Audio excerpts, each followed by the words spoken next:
Antes de entrar a la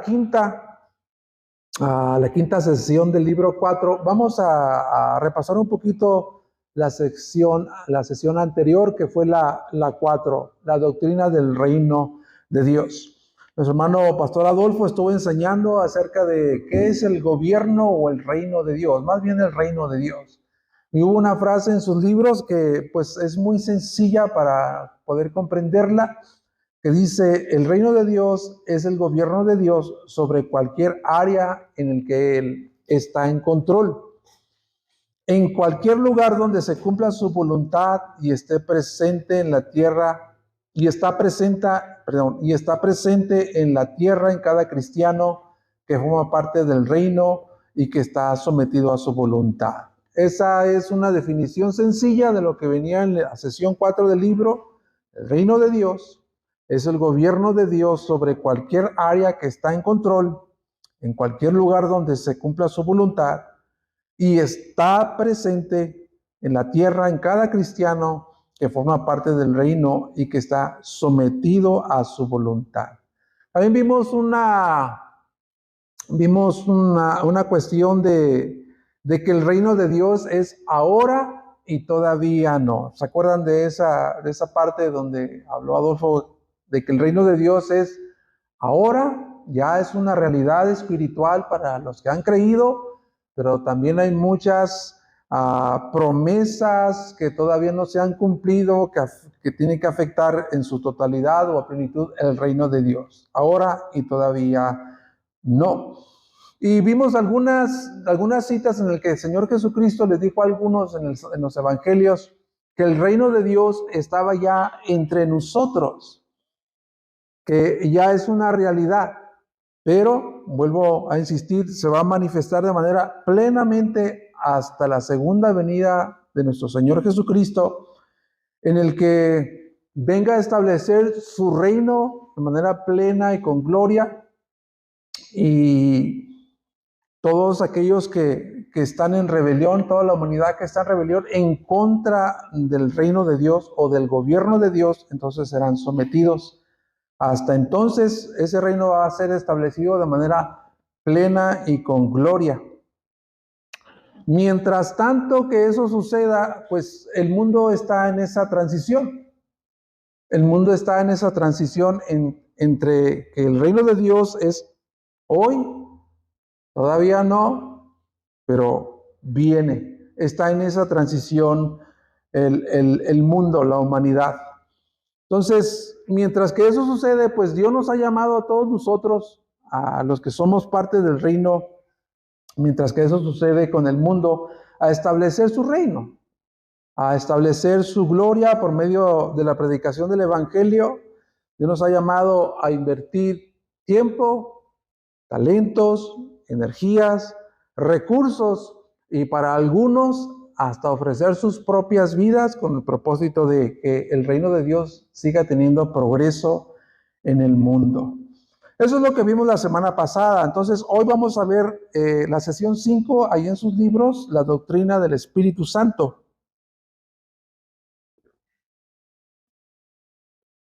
Sesión 5 en sus libros, la doctrina del Espíritu Santo. Dice: el Espíritu Santo capacita al pueblo para vivir como Jesús. Hay una introducción ahí en sus manuales, en sus libros, que habla acerca de los molinos, ¿no? Los molinos estos de viento, que dice que han sido, pues, han traído muchos beneficios y han existido desde hace mucho tiempo. El libro registra que a partir de 200 años antes de la venida de Cristo ya existían los molinos de viento y que se han convertido en una fuente de energía en el mundo. Yo creo que no hay una ilustración más certera para nosotros en enfocarnos o ver ese parque que está en La Ventosa. ¿Cuántos han visto ese parque? El de La Ventosa, en el istmo de Tehuantepec, ¿verdad? Se llama el parque eólico, se llama, ¿no? Eólico, se llama, ¿no? Entonces, yo creo que si ponemos nuestra atención un poquito en eso, vemos a este parque eólico que tiene sus grandes turbinas de viento, perdón, y que generan energía. Y antes de que existiera este parque, cuando tú transitabas por ahí, pues no mirabas el panorama como ahora se ve cuando pasas por ahí. Quiere decir que al principio de esta inversión hubo grandes beneficios para esa comunidad donde se hizo este parque eólico, ¿verdad? Algunos beneficios que me puedas mencionar,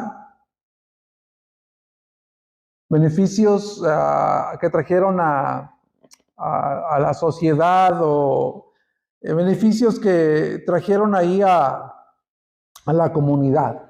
Bueno, beneficios podrían ser calles pavimentadas, carreteras, puede ser que también haya ya sistema de alcantarillado, generó empleos, todo eso al principio de la inversión extranjera, porque es una inversión extranjera la que inició con ese proyecto, y muchos empleos, sobre todo en la construcción. Entonces, todo eso, toda esta área, toda esta comunidad se vio afectada simplemente porque pues iban a poner unos enormes turbinas de viento, ese parque eólico, y benefició a la comunidad. Y esos beneficios se pudieron ver gracias a ese parque. Y Jesucristo habló acerca de esto, ¿no? Acerca de la energía que produce el viento, que el viento es una fuente de energía. Hubo una plática entre Jesús y Nicodemo. ¿Se acuerdan de esa plática en Juan capítulo 3, versículo 8? Vamos para allá en tu Biblia. Juan 3, 8. Jesús le dice a Nicodemo, hablando acerca del nuevo nacimiento, cómo es que se experimenta el nuevo nacimiento. Y Jesús le dice, el viento sopla por donde quiere y oye su sonido, pero no sabes de dónde viene ni a dónde va. Así es todo aquel que es nacido del Espíritu. Entonces, de la misma manera en que los efectos del viento son visibles en el parque eólico, en esa comunidad, todos los beneficios que trajo esa obra, Jesucristo de la misma manera está hablando que los efectos de la obra del Espíritu son visibles. Que cuando hay una persona que ha nacido de nuevo, los efectos del Espíritu Santo son visibles en las vidas transformadas de los que son nacidos por el Espíritu. Jesucristo habló acerca de eso, de cómo opera el Espíritu, y lo pone en esta metáfora como del viento, ¿no? Les dice en sus manuales, Dios creó el mundo por el poder del Espíritu. Jesús hizo milagros, soportó la cruz y resucitó de los muertos por el poder del Espíritu. Y es mediante ese mismo poder que Dios se mueve en las vidas de las personas para que le reconozcan a Él. La doctrina del Espíritu Santo, yo creo que no hay otra doctrina que ha sido más mal enseñada o entendida, y como resultado de que no ha sido bien enseñada, pues tenemos que la obra del Espíritu Santo en la vida del creyente ha sido tergiversada, ha sido muy mal entendida y ha sido tergiversada. De tal manera que han abusado de la tercera persona de la Trinidad, que es el Espíritu Santo, que es Dios mismo. Ha caído en un abuso la iglesia de nuestros tiempos, y al Espíritu Santo, que es la tercera persona de la Trinidad, se le ve como un tipo de mago milagroso o milagrero que está a disposición de los pseudoministros de la palabra de Dios, y que ellos pueden manejar, manipular, obrar por medio del Espíritu, haciendo muchas señales. Y pues eso ha afectado mucho a la iglesia, eso sigue afectando mucho a la iglesia, porque no ha habido un buen entendimiento ni una buena enseñanza de la obra del Espíritu Santo en la vida del creyente. Hay una pregunta ahí que quiero hacerles, y por lo menos quiero darle a dos que puedan expresar la respuesta. Dice en sus manuales, ¿cómo has experimentado el poder del Espíritu Santo en tu vida? Quiero darle a dos que participen. ¿Cómo has experimentado el poder del Espíritu Santo en tu vida? ¿Cómo lo has experimentado, Betito? Pues realmente ha sido un cambio. Bueno, cuando me tocó ver a la persona que mató a mi padre, por el cual yo sentía mucho rencor, dolor y todo eso, sentí realmente cómo el Espíritu Santo me llevó a perdonarlo y no hacerte nada en ese momento. O sea, porque entendí que yo en mis fuerzas hubiera pues hecho lo que yo venía diciendo hace mucho tiempo, pero no. Sentí la voz del Espíritu Santo y sentí paz, es decir, te perdono, Dios te bendiga y no pasó nada. Ajá. Sí. Hay algo que sucede en nuestras vidas, ¿no? Cuando el Espíritu Santo viene a hacer morada en nosotros, que creemos en el Evangelio, algo sucede con nosotros, que estamos haciendo cosas que antes no hacíamos, que estamos teniendo un tiempo en el que nos estamos viendo cambiados y es la manera en la que obra el Espíritu Santo, ¿no? Nos guía. ¿Cómo has experimentado el poder del Espíritu Santo en tu vida? ¿Una segunda persona que quiera participar? Hay convicción, creo, esa seguridad de que, convicción en el sentido del pecado, donde le daba uno puede saber, de tener la seguridad de que no es una emoción, no es una convicción tal de la carga del pecado que solo el Señor lo puede hacer. Sí, sí, esa es una de las características del ministerio del Espíritu Santo, ¿no? Él viene para convencer. Eso lo vamos a estar viendo un poquito más adelante, pero la lección nos va a ayudar a nosotros a entender el papel protagónico que tiene el Espíritu Santo en nuestra vida espiritual. Es decir, que si a nosotros nos pusieran a filmar una película y nosotros fuéramos el actor principal, realmente no seríamos el actor principal nosotros, sería el Espíritu Santo el actor principal de nuestra vida, por decirlo de esta manera. Entonces, primero vamos a sus libros a conocer la historia y vamos a Juan capítulo 14. Juan capítulo 14, y vamos a estar leyendo del versículo 15 al 19. Pongamos atención en estas dos porciones del Espíritu, Juan 14, 15, 19 y 16, capítulo 16, versículos 7 al 11. Dice el versículo 15, si ustedes me aman, guardarán mis mandamientos, entonces yo rogaré al Padre y les dará otro consolador. Les dará otro consolador para que esté con ustedes para siempre. Es decir, el Espíritu de verdad, a quien el mundo no puede recibir, porque ni lo ve ni lo conoce, pero ustedes sí lo conocen, porque mora con ustedes y estará en ustedes. No les dejaré huérfanos, vendré a ustedes. Un poco más de tiempo y el mundo no me verá más, pero ustedes me verán porque yo vivo, ustedes también vivirán. Capítulo 16 del 7 al 11. Jesucristo está hablando en los capítulos 14, 15 y 16 del mismo tema acerca del Espíritu Santo y de su obra en el creyente. Y en el capítulo 16 al 7 al 11 dice lo siguiente: pero yo les digo la verdad, les conviene que yo me vaya, porque si no me voy, el Consolador no vendrá a ustedes, pero si me voy, se lo enviaré. Y cuando Él venga, convencerá, lo que dijo Brisot, al mundo de pecado, de justicia y de juicio. De pecado porque no creen en mí, de justicia porque yo voy al Padre y ustedes no me verán más, y de juicio porque el príncipe de este mundo ya ha sido juzgado. Es en el contexto en el que Jesús les dice esto a sus discípulos, pues era un contexto muy desalentador para ellos. Ellos estaban ya a vísperas de que el Señor Jesucristo fuera a la cruz del Calvario. Ellos no estaban entendiendo lo que estaba pasando allí.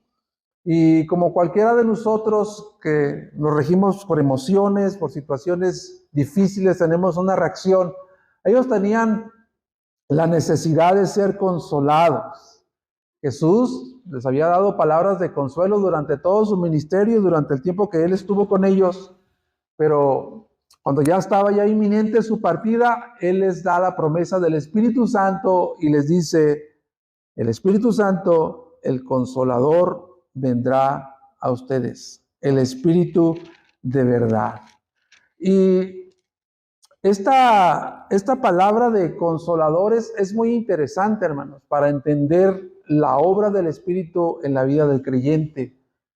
Como repito, Jesús había estado con ellos durante ya más de 3 años, dándoles palabras de ánimo, dándoles consuelo, instruyéndoles, enseñándoles, y Él ya no iba a estar más con ellos, presente físicamente. Él les dice, les voy a mandar a otro consolador. Y la palabra consolador, quizás algunos de nosotros ya la conocemos, es la palabra paracletos.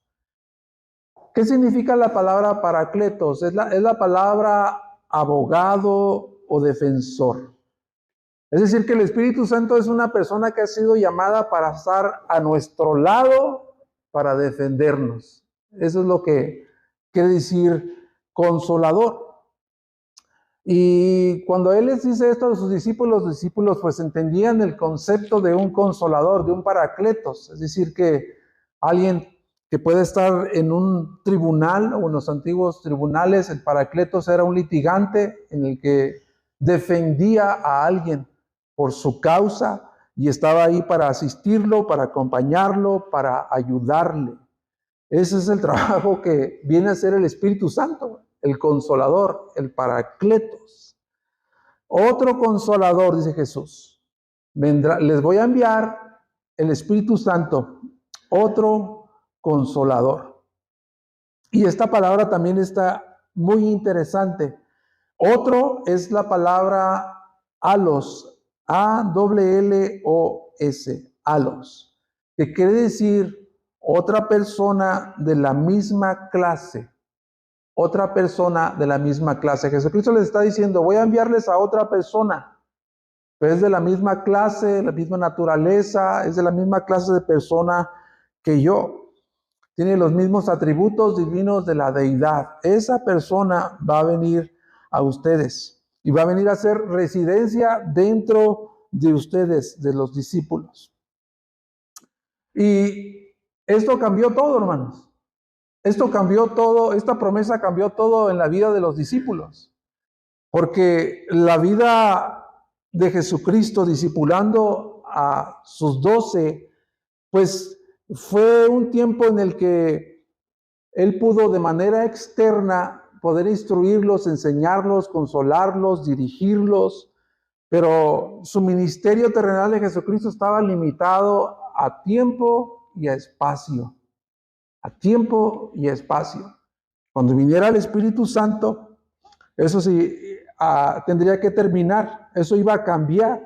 Entonces esa relación ilimitada, exterior, se iba a convertir por medio del Espíritu Santo en una relación interna, ilimitada, disponible todo el tiempo para los discípulos.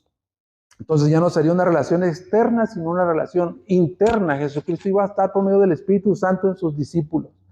Y eso cambió todo en la vida de sus discípulos. Por eso Jesús le está diciendo, yo me voy, pero voy a venir a ustedes. No los voy a dejar huérfanos.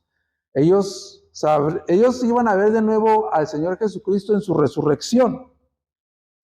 Y Jesús les promete la venida del Espíritu Santo. Y eso ocurre en el Pentecostés, en el libro de Hechos. Entonces Jesús vino a habitar en medio del Pentecostés en la vida de sus discípulos. Y No solamente habitar, sino hacer su habitación personal en nosotros. Hay una pregunta ahí en sus manuales que dice, ¿cuáles preguntas te gustaría hacer sobre el papel del Espíritu Santo en este mundo? ¿Hay alguna pregunta que tú tengas acerca de la obra del Espíritu Santo que Él está haciendo en el mundo? ¿Te has preguntado alguna vez cómo es que el Espíritu Santo obra en el mundo? Brisol ya dijo una de ellas, convence. ¿Qué más hace el Espíritu?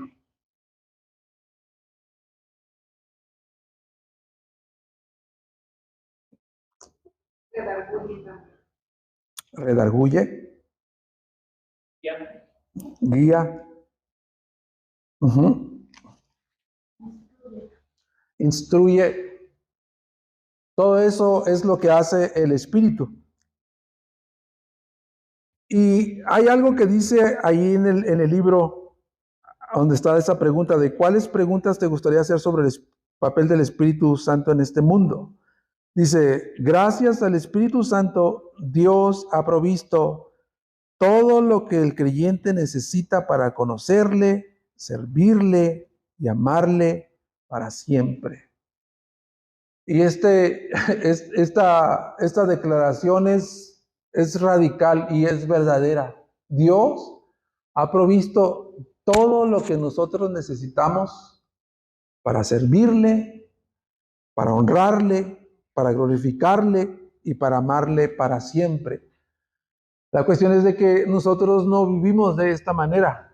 Nosotros no vivimos dependiendo del Espíritu Santo en todo tiempo. ¿Por qué razón? Porque nosotros todavía tenemos residuos de la caída en nosotros. Tenemos una naturaleza pecaminosa que se resiste a ser dirigida y guiada por el Espíritu Santo y no vivimos de esta manera en todo tiempo. Pero sí experimentamos tiempos en nuestras vidas en el que estamos llenos del Espíritu Santo y podemos tomar decisiones, ser guiados, glorificar a Dios, servir al Señor de una manera plena. Por eso es interesante esta lección. Ahora, vamos a analizar la historia. Analiza la historia. ¿Quién es el Espíritu Santo?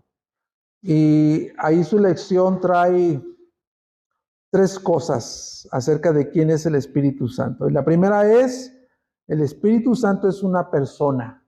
Voy a repartir algunas citas.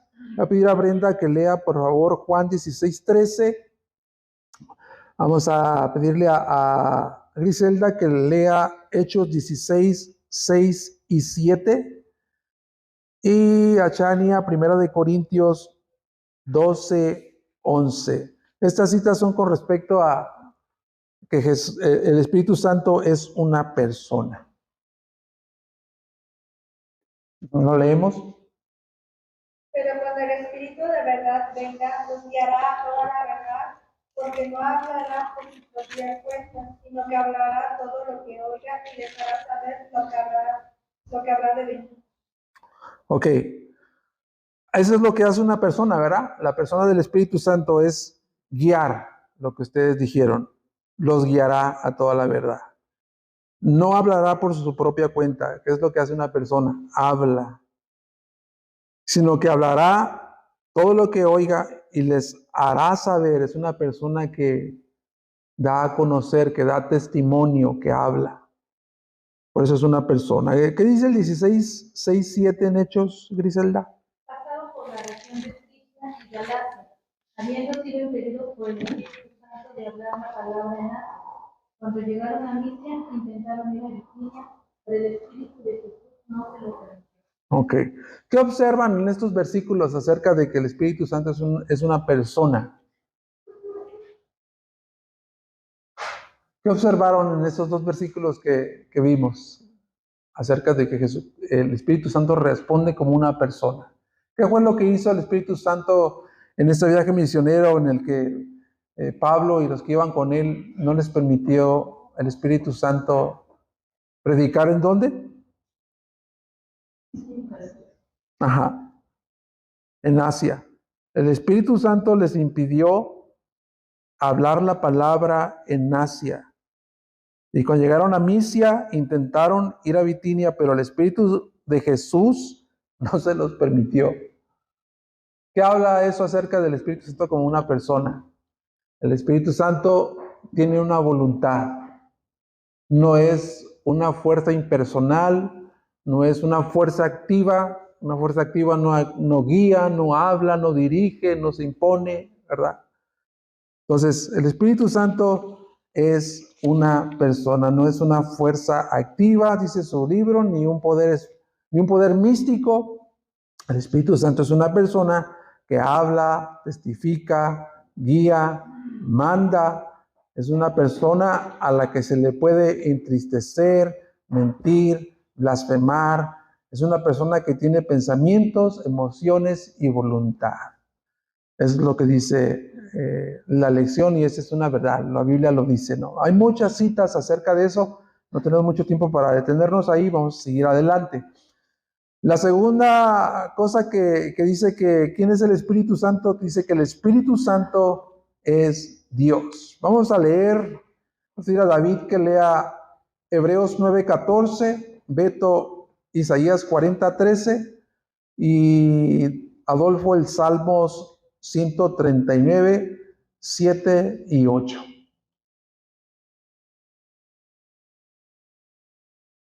El Espíritu Santo es Dios. Hebreos 9:14. Uh-huh. De cuanto más la sangre de Cristo, quien por el Espíritu Eterno, Él mismo se ofreció sin mancha a Dios, purificará nuestra conciencia de obras muertas para servir a Dios vivo. Ok. Ahí en ese versículo encontramos una característica de los atributos de la deidad. ¿Cuál es, hermanos? Eterno. Eterno. En esa parte donde dice lo que acaba de leer David, versículo 14, dice, cuanto más la sangre de Cristo, quien por el Espíritu Eterno. Ahí está uno de los atributos acerca de quién es el Espíritu Santo. El Espíritu Santo es Dios. Es eterno, igual que Dios. El otro versículo, Isaías 40:13. ¿Quién guió al Espíritu del Señor o cómo consejero suyo lo enseñó? Uh-huh. ¿Qué característica hay ahí del Espíritu Santo como Dios, Beto? Guió Uh-huh. y enseñó, ¿no? Enseña. ¿Quién le enseñó? Es una cuestión, es una pregunta, ¿no? Ajá. Pero dice que el Espíritu, o sea, ¿quién guió al Espíritu Santo? Es como decir, o sea, ¿cómo vas a guiar al que guía? Sabe todo. Ajá. ¿Quién le enseñó, dice? ¿O quién le guió? Eso habla también de otro atributo del Espíritu Santo como Dios, que Él es, ¿qué? Omnisciente. Él conoce todas las cosas. No hay nadie que pueda guiar, ni enseñarle, ni dirigirle. Él es omnisciente. Conoce todo. Y el último versículo, Salmo 139. Dice, ¿a dónde me iré de tu espíritu? ¿O a dónde huiré de tu presencia? Si subo a los cielos, allí estás tú. Si en el Seol preparo mi lecho, allí tú estás. Uh-huh. ¿Qué atributo se le atribuye al Espíritu Santo ahí, Adolfo? La omnipresencia. La omnipresencia. El salmista dice, ¿a dónde me iré? En donde quiera estás tú. Si subo allá, si bajo, ahí estás tú. La omnipresencia, la omnipresencia, omnisciencia, la omnipotencia, todos estos atributos del Espíritu Santo en toda la Escritura podemos ver que se le acredita a la tercera persona de la Trinidad. Entonces, si nosotros somos guiados por el Espíritu Santo, somos guiados por Dios. Si nosotros queremos conocer al Espíritu Santo, queremos conocer más a Dios. Si nosotros escuchamos la voz del Espíritu Santo, escuchamos la voz de Dios. El Espíritu Santo es completamente Dios, no es inferior. a los otros dos miembros de la deidad, ni tampoco es superior. Es igual en naturaleza, en esencia y en atributos a los otros dos miembros de la Trinidad. Ok, el Espíritu Santo es verdad. Juan 14, 17. Juan 14, 17. Vamos a esa cita. Juan 14, 17.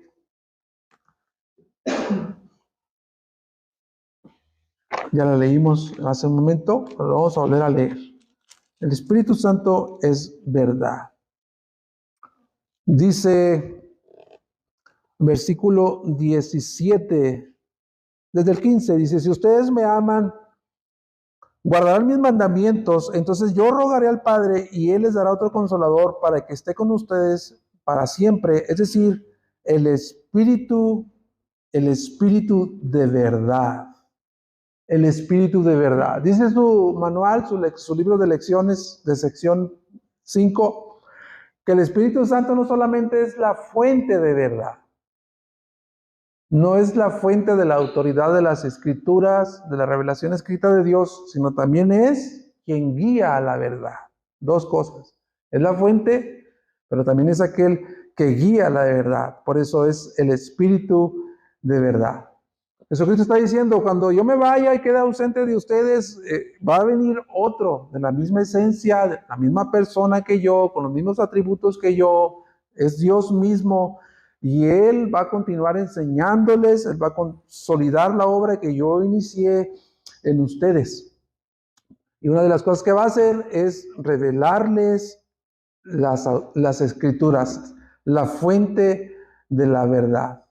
Entonces, ahí encontramos que el Espíritu Santo lo que hace con nosotros es guiarnos a la palabra de Dios y que nosotros tengamos las Escrituras como suficientes para cualquier necesidad que nosotros tengamos. El Espíritu Santo guía a la verdad, a la suficiencia de las Escrituras en la vida del creyente. Y eso es lo que pasó con los discípulos. Una vez que vino el Espíritu Santo, ellos entendieron el plan de redención de Jesucristo, ellos le dieron continuidad a la obra de Jesucristo. Y hay un versículo que dice ahí en sus libros, que dice que el Espíritu Santo, en 2 de Pedro 1, 20, 21, es quien inspiró las Escrituras. Ese es un versículo también muy, muy interesante. Dice 2 de Pedro 1, 20, 21. Desde el 19 dice, y así tenemos la palabra profética más segura, a la cual ustedes hacen bien en prestar atención, como una lámpara que brilla en un lugar oscuro, hasta que el día despunte y lucero de la mañana aparezca en sus corazones. Pero ante todo, sepan esto, que ninguna profecía de las Escrituras es asunto de interpretación personal, pues ninguna profecía fue dada jamás por un acto de voluntad humana, sino que hombres inspirados por el Espíritu Santo hablaron de parte de Dios. Hablaron de parte de Dios. Pues el Espíritu Santo es la fuente de inspiración de estos hombres que Dios escogió, hablaron inspirados por Dios para traer la revelación escrita de Dios sin ningún error. Es decir, para poner lo que Dios quería decir sin error, y es una escritura que es infalible. Las escrituras son inerrantes e infalibles. Eso es lo que hace el Espíritu Santo. Le inspira a hombres para ponerla escrita, pero también guía a esa verdad. Entonces, podemos decir que sin la intervención del Espíritu Santo es imposible que alguien pueda comprender las Escrituras, ¿verdad? Sin la intervención del Espíritu Santo es imposible conocer la palabra de Dios. Pero lo más sorprendente para nosotros como creyentes, hermanos, es que el autor de la revelación escrita, habita en nosotros. Eso es lo más sorprendente. Habita en nosotros. Entonces, por eso decía al principio que gracias a que Dios nos dio el Espíritu Santo, tenemos todo lo que necesitamos para servirle, para honrarle y para amarle para siempre a través del Espíritu Santo. Vive dentro de nosotros. La segunda, el inciso B, acerca de quién es el Espíritu Santo. ¿Qué hace el Espíritu Santo? Esa es otra pregunta. Y aquí hay dos cosas que hace el Espíritu Santo. El Espíritu Santo facilita la salvación y el Espíritu Santo produce la transformación. Vamos a empezar por el Espíritu Santo facilita la salvación. Y había una pregunta que decía, ¿qué es lo que hace o cuál es el papel del Espíritu Santo en el mundo? Un poquito más atrás de la lección, aquí va a ser respondida. Juan 16, 7 al 11. Lo volvemos a leer. Pero yo les digo, a la verdad les conviene que yo me vaya, porque si no me voy, el Consolador no vendrá a ustedes. Pero si me voy, se lo enviaré. Y cuando Él venga, convencerá al mundo de pecado, de justicia y de juicio. De pecado porque no creen en mí. De justicia porque no voy al Padre y ustedes no me verán más. Y de juicio porque el príncipe de este mundo ha sido juzgado. El príncipe de este mundo ha sido juzgado hasta allí. Su manual, su libro dice en esa parte de que el Espíritu Santo facilita la salvación, dice así: la salvación es una obra del Espíritu Santo de principio a fin. La salvación está centrada en la fe en Cristo. Necesitamos entender que nadie se salva sin conocer a Jesús, sin la obra del Espíritu Santo en su vida. Y cuando vamos nosotros a la Escritura, nosotros podemos ver que las Escrituras nos presentan la condición espiritual del hombre. En Efesios capítulo 2 podemos ver la condición espiritual del hombre. Ahí dice que el hombre está muerto en sus delitos, en sus pecados, que es enemigo de Dios, que tiene su mente entenebrecida, que no desea venir a Dios y no puede entender la verdad espiritual.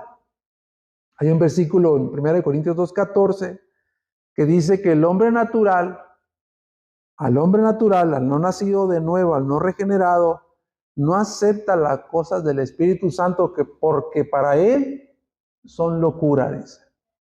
Porque las cosas de Dios deben de entenderse espiritualmente. Entonces, esa es la condición del hombre. Esa es la condición del hombre, así lo pone la Biblia. Entonces, ¿cómo es que el Espíritu Santo facilita la salvación? ¿Cómo es que convence el Espíritu Santo? Ok, vamos a contestar esa pregunta. ¿Cómo convence el Espíritu Santo? La obra del Espíritu Santo comienza en convencer al hombre de su pecado y de su necesidad de salvación. Le muestra su rebeldía, desobediencia hacia Dios y su estado de perdición. Lo primero que hace el Espíritu Santo cuando alguien está siendo expuesto a la Escritura, a la palabra de Dios, al Evangelio de Jesucristo, lo primero que hace el Espíritu Santo es poner a esa persona bajo la convicción de pecado.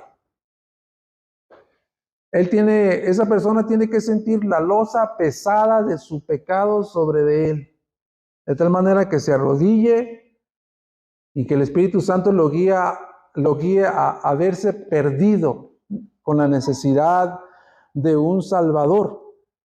Eso es lo primero que hace el Espíritu Santo. Le hace sentir la pesada losa de su condición caída pecadora.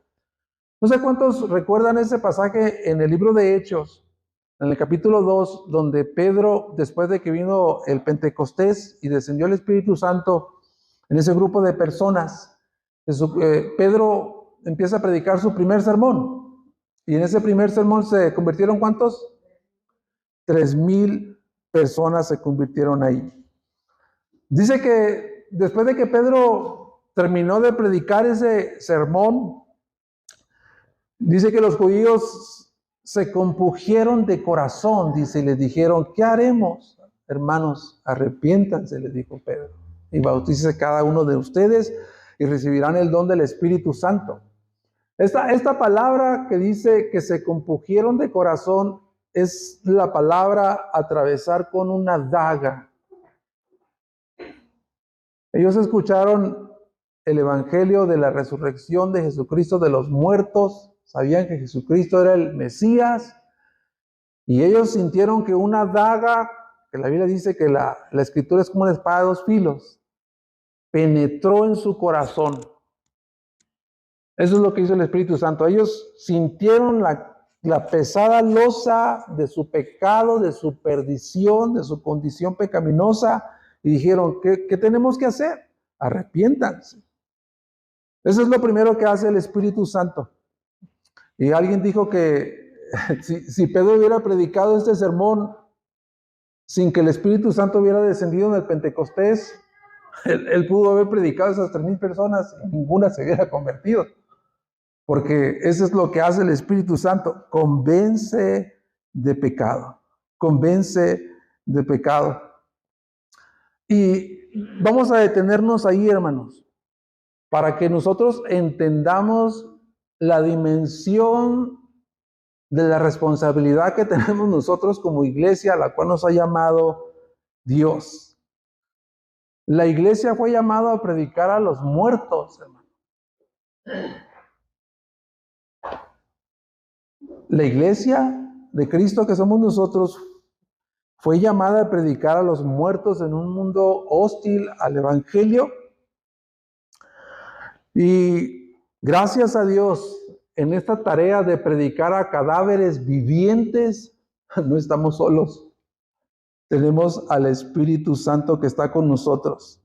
¿Por qué? Porque ninguno de nosotros, hermanos, ninguno de nosotros estamos dotados. Ninguno de nosotros estamos dotados para hacer esa tarea. Tenemos al Espíritu Santo con nosotros. Cuando Jesucristo le dijo a sus discípulos, vayan, prediquen, hagan discípulos, bautícenlos. Él les dijo la promesa, yo estaré con ustedes todos los días, hasta que el último que Dios ha destinado en la eternidad para que venga salvación, hasta ese momento el Espíritu de Jesucristo estará con esa persona predicando hasta que se salve el último. Entonces, para nosotros es esperanzador esa promesa de que el Espíritu Santo está con nosotros y no depende de nuestra capacidad para predicar a los muertos, de estar suficientemente dotados. Si nos preparamos, si investigamos, si leemos, si buscamos que la Escritura sea predicada correctamente, pero sabemos que el Espíritu Santo es el que habla a través de su palabra que Él ha inspirado.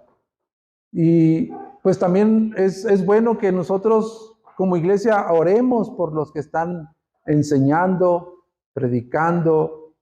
Yo por ahí les envío a los hermanos, trato de hacerlo antes de que llegue el fin de semana, que llegue el domingo, para decirles, les toca enseñar a la escuela dominical a estas dos maestras. Les toca enseñar a la escuela dominical para la iglesia a tal hermano. Le toca predicar a tal hermano. Con el propósito de que se ore por ellos. Con el propósito de que el Espíritu Santo tome sus vidas, tome lo que han preparado y les ayude en sus vidas espirituales a poder comunicar el Evangelio, porque nosotros no sabemos cómo se paran aquí los que enseñan, hermanos, los que predican. Muchas veces están desalentados, muchas veces están pasando pruebas y luchas, ¿verdad? Entonces es bueno que nosotros oremos para que el Espíritu Santo les use. Pero Jesús les dio el Espíritu Santo, entonces, para que por medio del Espíritu Santo se le diera continuidad a la predicación del Evangelio. Y aquí hay algo interesante que quisiera compartir con ustedes. No está en la lección, pero creo que es muy atinado decirlo. Así como Jesús fue enviado por el Padre y tuvo la necesidad de tomar un cuerpo humano para comunicar el Evangelio o el reino de Dios, para venir a hacer su obra en la tierra, De esa misma manera, hermanos, el Espíritu Santo necesita un cuerpo para poder comunicar el mensaje del Evangelio, y ese cuerpo es la iglesia de Jesucristo. El Espíritu Santo necesita la iglesia para comunicar el Evangelio y facilitar de esta manera la salvación. Ahora, viene una pregunta, dos para participar en esta pregunta. Dice, ¿cómo el Espíritu Santo te convence de tus pecados y te atrae a Jesús? ¿Alguien que no haya participado?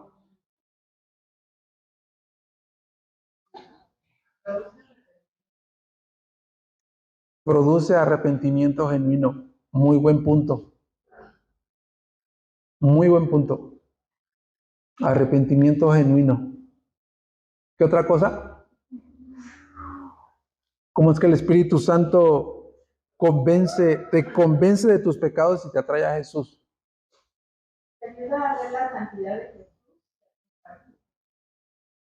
Ok, también.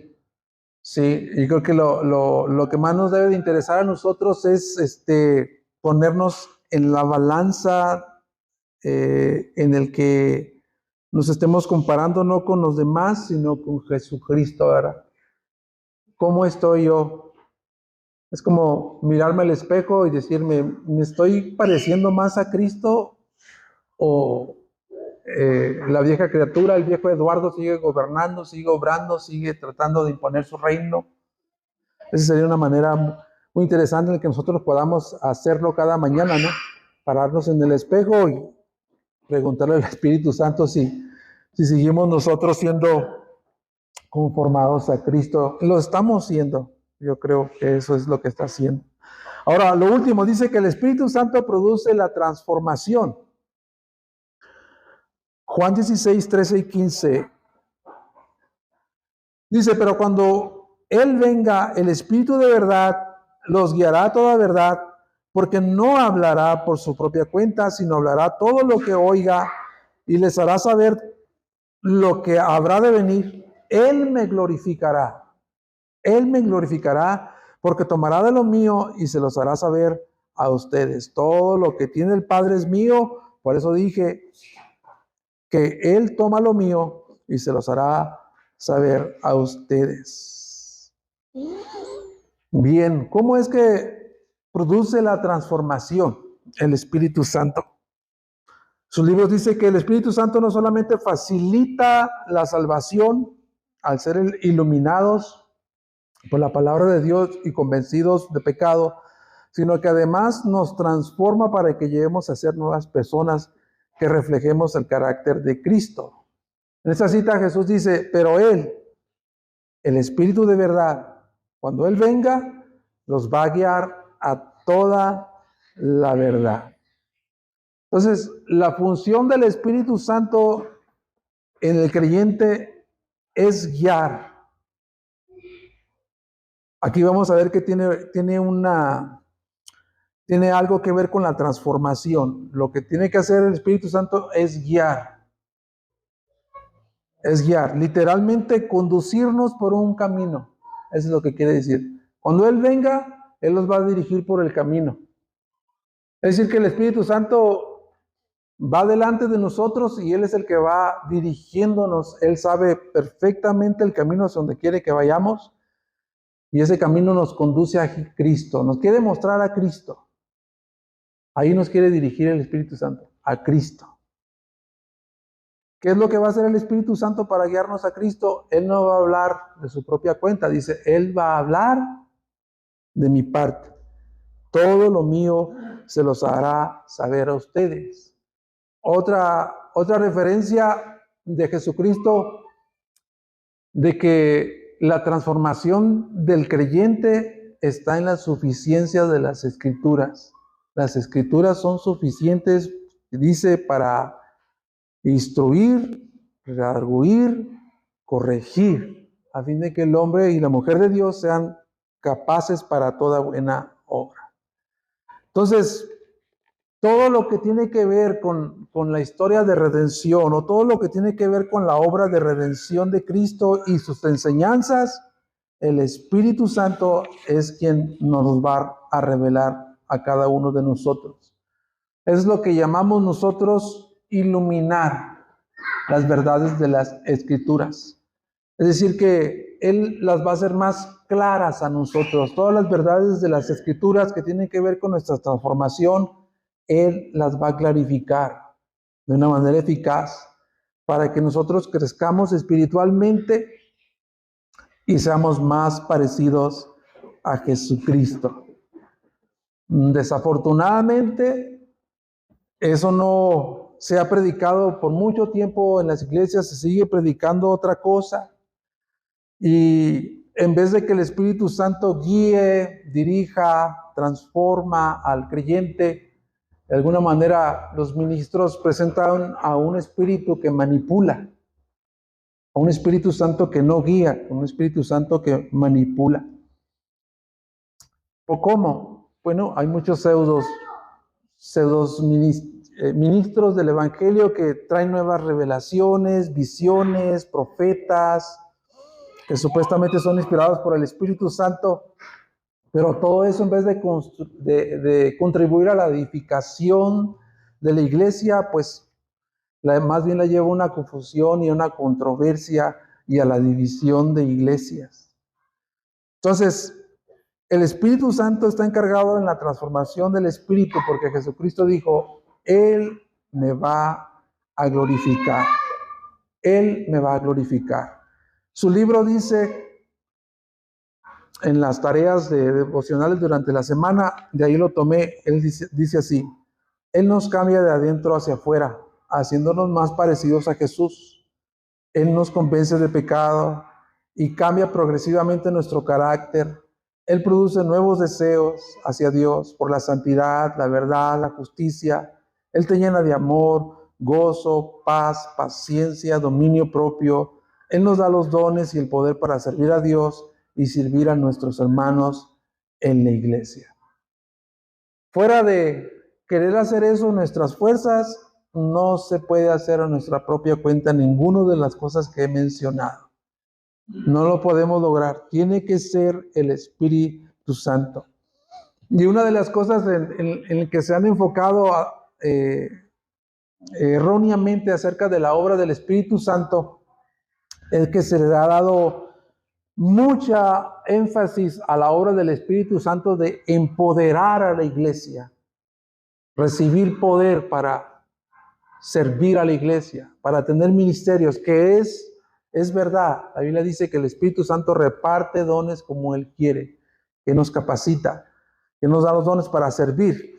Pero se ha enfocado mucho en esto, simplemente en el área o en el énfasis de que la obra del Espíritu Santo es empoderar al creyente.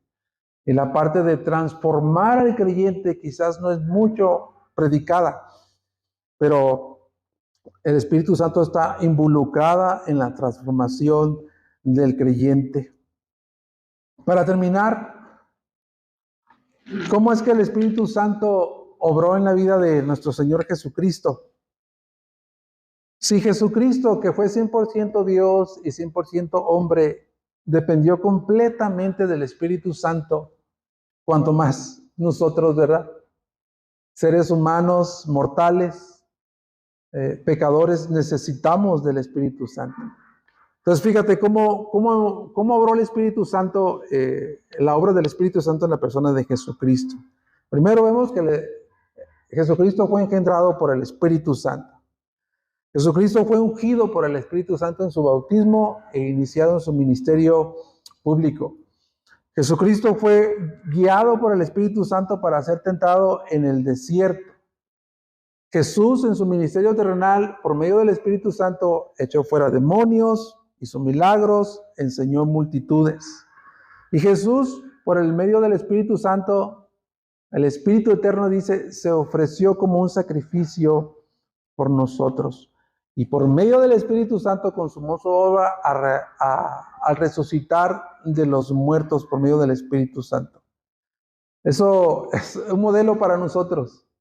La clave del ministerio de nuestro Señor Jesucristo, que fue 100% hombre, fue estar sometido al Espíritu Santo. Ese fue el secreto de su ministerio. Y el Espíritu Santo quiere moverse poderosamente en nuestras vidas, hermanos. El Espíritu Santo quiere moverse poderosamente en nuestras vidas y cultivar a nosotros una vida de dependencia. Una vida en la que el Espíritu Santo esté ahí como protagonista de nuestra vida. Que no esté detrás de nosotros, sino que Él esté como protagonista de nuestras vidas. Y una frase que me gustó que venía allí en esa sesión 5, en las tareas, dice: a mayor dependencia del Espíritu Santo, mayor poder. A menor dependencia, menor poder. Entonces, amados hermanos, seamos guiados, dirigidos, enseñados por el Espíritu Santo. Necesitamos todos al Espíritu Santo y que no nos asustemos por lo que el Espíritu Santo hace en nosotros, ¿verdad? Dios quiere obrar por medio de su Espíritu en su iglesia. Con eso terminamos, amados hermanos.